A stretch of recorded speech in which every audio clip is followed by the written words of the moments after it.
지자체와 용역 계약을 맺은 청소업체들을 둘러싼 논란이 끊이지 않고 있습니다. 이번엔 울주군의 한 청소 용역업체가 유령 직원을 내세워 임금을 빼돌렸다는 주장이 나왔는데 소속 미화원 36명 중 12명이 유령 직원이라는 겁니다.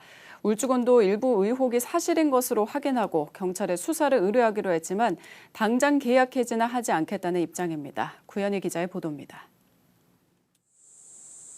울주군과 계약을 맺고 생활 쓰레기를 처리해온 청소 용역업체입니다.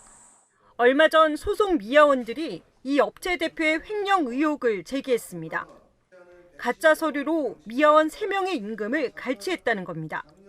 그런데 실제 일하지 않고 임금을 지급한 사례가 더 있다는 추가 폭로가 나왔습니다. 기록상 있는 소속 미화원 36명 중 12명이 유령 직원이라는 겁니다.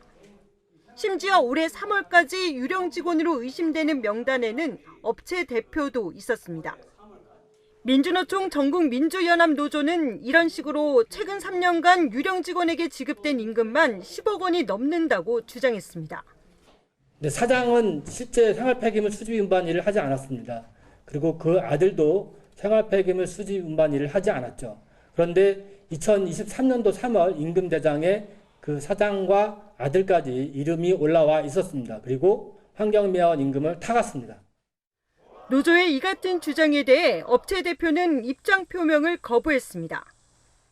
모르겠습니다. 제가 지금 답변 드리기가 좀 어렵습니다. 잇따르는 의혹과 관련해 현장 점검에 나선 울주군도 실제 근무하지 않고 이름만 올린 유령 직원의 존재를 확인했습니다. 우리가 3월 명단을 가지고 7일 점검을 했잖아요. 우리 쪽 파악한 거는 9명이 3월 비교해가지고 지금 안 맞고 인원은 5명이 차이가 났습니다. 다만 당장 계약 해지 등의 조치는 하지 않겠다는 입장입니다. 해당 청소업체로부터 소명 자료를 받은 뒤 의심되는 불법 행위에 대해서는 경찰 수사를 의뢰하고 향후 법적인 판단에 따라 계약 해지나 입찰 제한 등의 조치를 하겠다는 겁니다.